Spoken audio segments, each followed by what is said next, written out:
ఈ ఏడాది ఈ 3 పోతున్నారు. ఇప్పుడు కనబడుతోంది అది తల్లికి వందనం.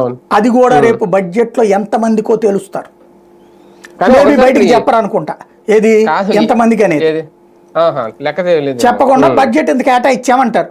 ఎంతమంది ఉంటే ఎంతమంది అంటారు. లోకల్ గా మాత్రం ఏం చెప్తారు, 2కి మించి పెట్టబాకండి అని చెప్పారు అనుకోండి పోయా, లేదా ఒకరికి ఏం చెప్పారు అనుకోండి పోయా.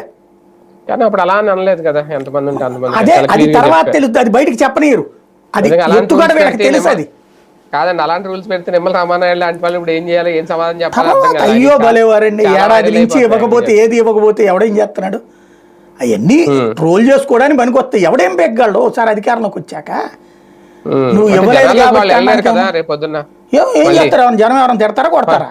ఇప్పుడు తిరగట్లేదేంటి? భలేవారండి, రాజకీయాల్లో పరువు ఏంటి చండాలంగా. ఇంతకుముందు సంపూర్ణ రుణమాఫీ తర్వాత తిరగలేదేంటి? డ్వాక్రా రుణమాఫీ తర్వాత తిరగలేదేంటి? వాళ్ళని మళ్ళీ అధికారంలోకి రాలేదా?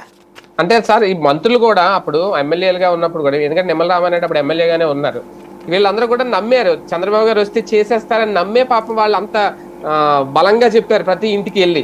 ఇప్పుడు వాళ్ళకి క్రిటిసైజ్ అయిపోతున్నారు కానీ జనాల దగ్గర, కానీ బాబు గారు ఆ నమ్మకాన్ని నిలబెట్టుకోలేకపోతున్నారు అనేది కూడా. వాళ్ళు అమాయకులు కాదు, మీరు నేను అమాయకులు. వాళ్ళకి తెలుసు ఏం జరుగుద్దో. బాబు వస్తే తెలియనంత అమాయకులు కాదు. కాకపోతే ముందు అధికారంలోకి రావాలి.